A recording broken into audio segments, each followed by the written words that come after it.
What is up, everyone? Welcome back to another episode of the Unstoppable Dad Project. Thank you once again for taking some time out of your busy lives to listen to the little podcast that we have going on here. Before I get into it, a couple of quick favors that I need to ask, as I always do of you all. Make sure that you are following us on the socials, so at the Unstoppable Dad on Instagram and the Unstoppable Dad Project on Facebook. And also, too, we are now on the TikTok. If you are on there, I'm going to give it a go for about a month and see how it all goes. No silly dances, hopefully just some good content on there, so follow along on there if you're on that platform now. Also, with the podcast, make sure that whatever podcast platform you are listening to this on, you have jumped on and subscribed. That obviously helps us get out to more people, so by doing all those things, you'll be able to help us grow.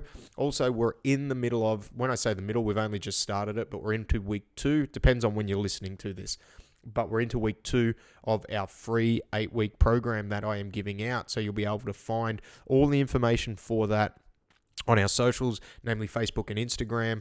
And then I'll be doing some breakdown videos and more in-depth stuff in the Facebook groups, which you can find links to that on the video podcast or in our bio on Instagram or link to the Facebook page. So jump in there if you want to get amongst it. That way you can ask any questions, any movement demos you need, and all of that will be all within there. So jump on, have a look, and let's get amongst it, especially if you are feeling like you want to get started on something, you maybe don't have the cash resources to be investing in a program.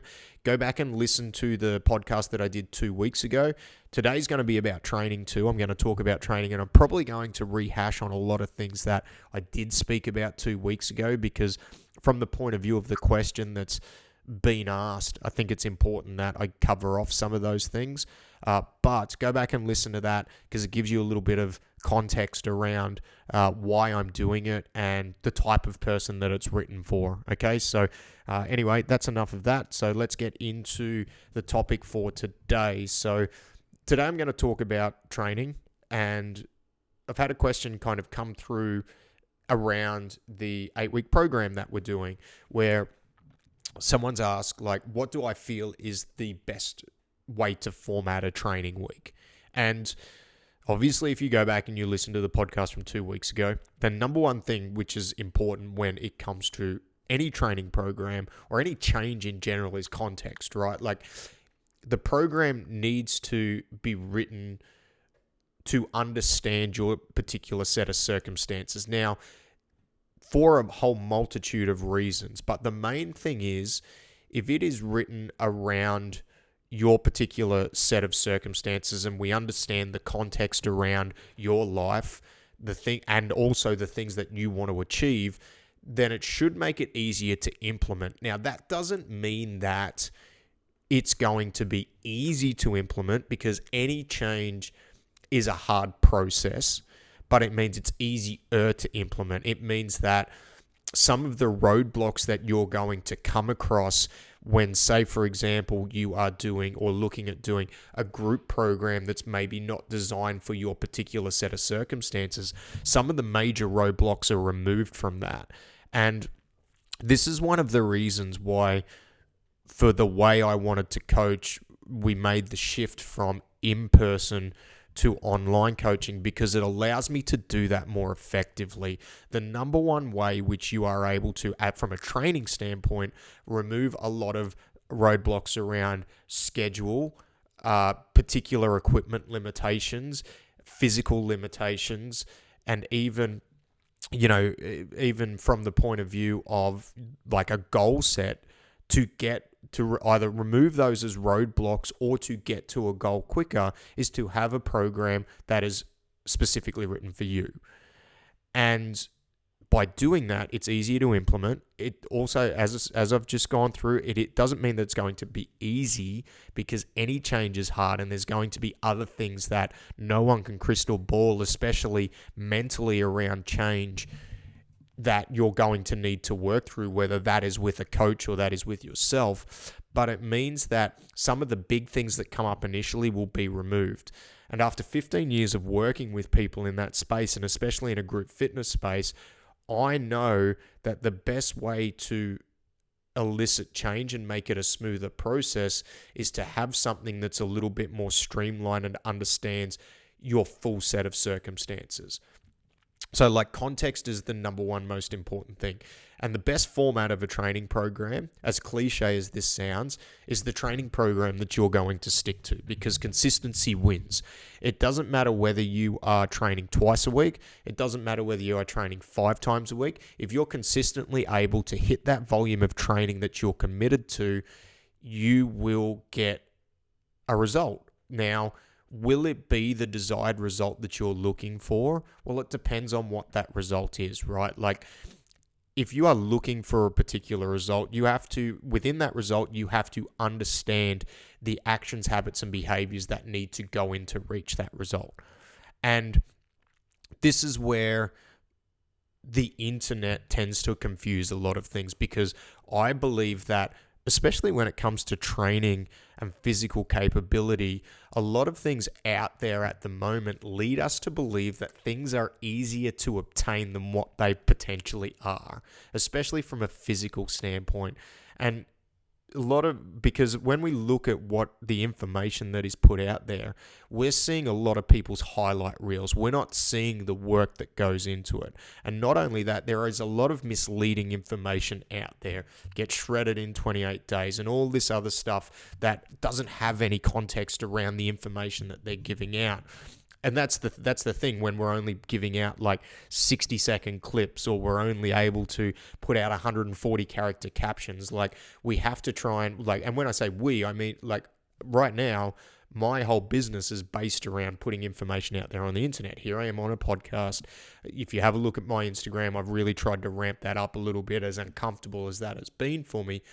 But when you only have a limited time to get your message across, we're trying to grab attention, and we're trying to do that in a flooded environment. But in order to do that, the information that gets given out has to be given without context, and it almost has to be given on the extreme end of the spectrum, without backstory, without the relevant information on what you need to achieve that result.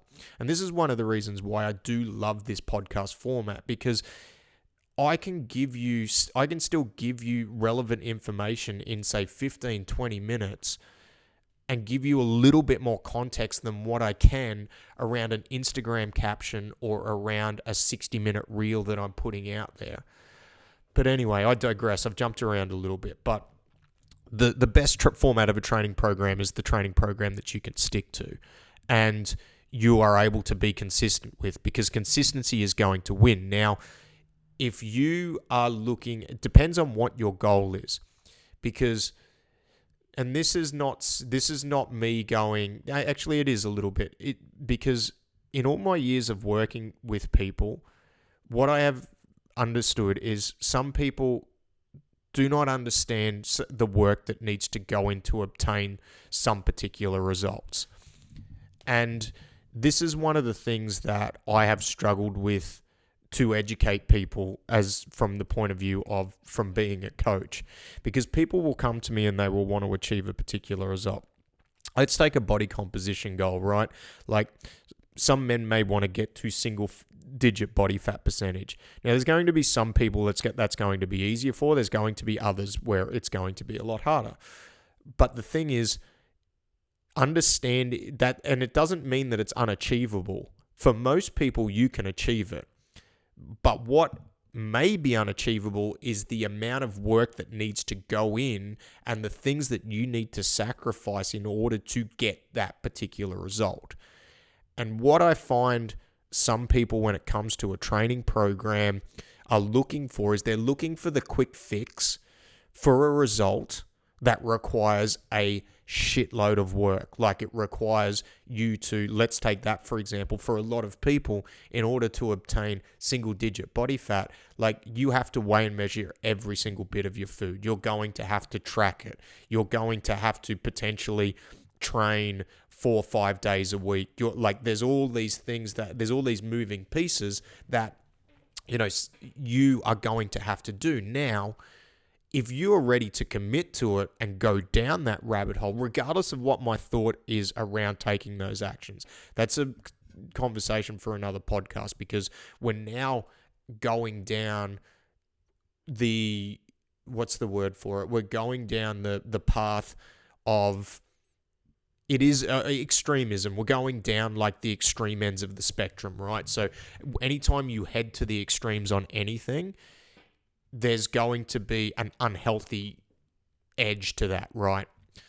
But anyway, going back to that, the time and effort and energy that needs to go into that, and if you're somebody who, you run a business, so you're working, say, 9-10 hours a day, you've got 2 kids, so you need to allocate time for your family, you're married, so there are all these other things that are a higher priority. If you want to go down the path of getting to that particular result where it takes extreme discipline and it takes an extreme measure to get there, and a large time commitment, then something on this end is going to have to suffer. And that means that this may not be achievable for you if you don't want this side of the spectrum to suffer. Okay?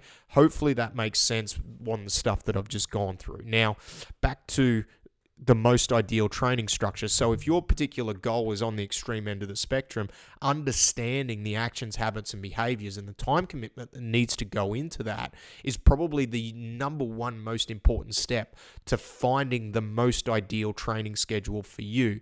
And then you, as an adult, being able to really objectively sit there and going, hey, can I commit to doing this? Like, I know I think it's important to me, but is it really that important that I'm willing to let these things suffer? And if the answer is no, then it might be worth reassessing that goal. Maybe it's not that you want single-digit body fat percentage. Maybe it's that you have just been told by the world out there that that's what you need to be to consider yourself quote-unquote healthy. And maybe you need to find another definition within that, one that's going to be more conducive with the things that are more important to you and potentially not around vain metrics that go into that. But the most ideal training program, the most ideal training schedule is the one that you're going to stick to. For a lot of people that I work with, we're talking people with family, busy people that have businesses that they're trying to run, busy professionals. It's usually about that 3 times a week mark, which is why with the free program that I'm putting out, like I'm going with those 3 times a week. Some people can get more, some people it might be less. 2 times a week for some people might be that sweet spot, right? I do feel that everyone should be doing some level of strength training. Again, this is going to be dependent on you as an individual, your goals, your injury history, and the schedule that you're running with. I think that working within some form of compound lifts is a good mix for anybody that's trying to get, just general overall strength and try and improve like that base level of athleticism. That 2 to 3 times a week for most people is achievable. Now, that doesn't mean you're just doing that. For a lot of people, you'll do other stuff. And this is where, going back to the podcast from 2 weeks ago and what I said at the start of this, like, context is just so important. And my big thing is, and one of the main reasons I made the shift from group training to remote training is it allows me to help people, more effectively help people. I truly believe that.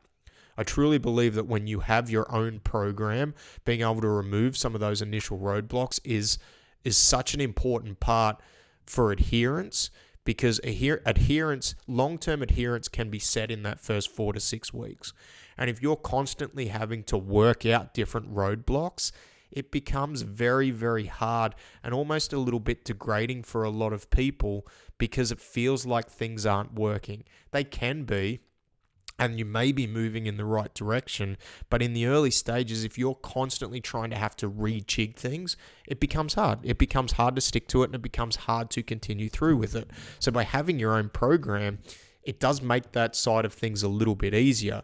Also, by having somebody there to, I guess, hold your hand through the process is where, for a lot of people, and especially a lot of men, thinking that they can do it alone because they used to do it 10 years ago when they didn't have kids and they didn't have a business and all they got to worry about was themselves, is some of the biggest thing, the conversations that I've been having since we've kind of gone down this path of committing to doing an online program, it's such a common conversation. I thought I could do it alone. I thought I could do it by myself. And then by the time that they get to talking to myself, they've at least removed that ego from it and gone, you know what, like I can't do this by myself. The knowledge that I've got's outdated and I don't understand how to make it work in my lifestyle right now. So, with a little bit of a sell there, it's so important to get somebody to help you through and try and push you in the right direction and somebody who's not only done it for themselves, but done it with people before. And I think that's the other thing as well too. We can be led to believe that a lot of people can help us when maybe they haven't. It's either they've either done it within their own life or they've done it with other people. That's one of the big things that I would look at. But trying to get the right training mix for you, it's hard. Like, it's not an easy thing to do. It depends on what you want to do. Like, for me, my big thing is, like, my training revolves around trying to do jiu-jitsu. Jiu-jitsu is a more important thing. For me right now, like, that's kind of where my focus is from a physical movement capacity. So my strength training or my gym training is all around that. So for me, it's generally 2 to 3 times a week outside of the 3 to 4 jiu-jitsu sessions I do a week. And what I do within that training schedule is about 45 minutes to an hour. And it's really just focused on movement. Like, yes, I am trying to get myself stronger, but there's going to be some weeks where I need to dial it back because I've got bumps and bruises, or I've got a few little niggles and injuries that I need to take care of. There's going to be other weeks where I'm going to be able to push harder.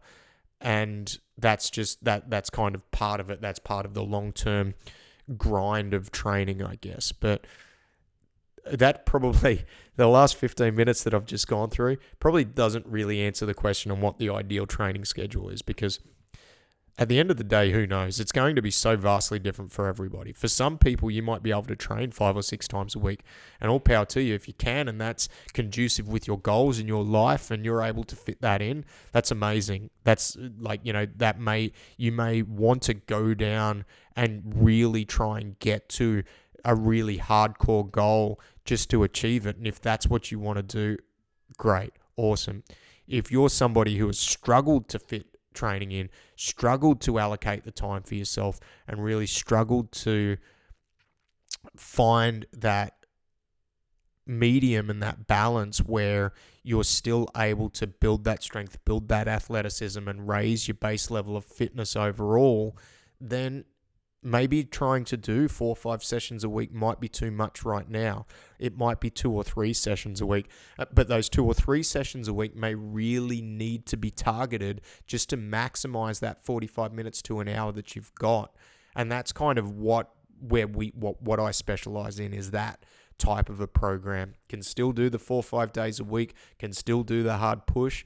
But one thing that I've gotten really good at over the last 15 years is being really resourceful from a training perspective and understanding different people from different scenarios and building out a really effective training program for them to not only reach their goals, but maximize the training time and hopefully remove some of the stress around trying to implement this new or this existing behavior that's kind of been put on the back burner for more important things right now, and now we're wanting to get back into it. So the ideal training schedule for you is the one that you can stick to, the one that you can stick to for the longest period of time. It's not going to always stay the same. It's going to change. You might be able to do more sometimes and less the others, but understanding that and being able to continually just have a tick in the box each week around your strength, around your movement, around your athleticism, that's going to be the most ideal training schedule. 2 times a week, 3 times a week, 4 times a week, 6 times a week, whatever works for you is going to be the best schedule. So that's 20 minutes of me jumping around on a lot of different topics on training. So hopefully there's some value there. As always, if you need some help, please reach out. There is a link to, if you'd like to book in a time with me to have a chat around your training and around what we can offer from a training point of view or from a program point of view, please jump in and do it. And as mentioned, we do have the free program up. So it doesn't matter when you are listening to this, you can go back to when this was recorded and jump into the free Facebook group, because you'll be able to find it in the guide section there if you really want to get amongst it and get going. All right. Thanks for that. Thanks for listening. If you've gotten through to the end, thank you very much. I appreciate you, and I will see you next week. Goodbye.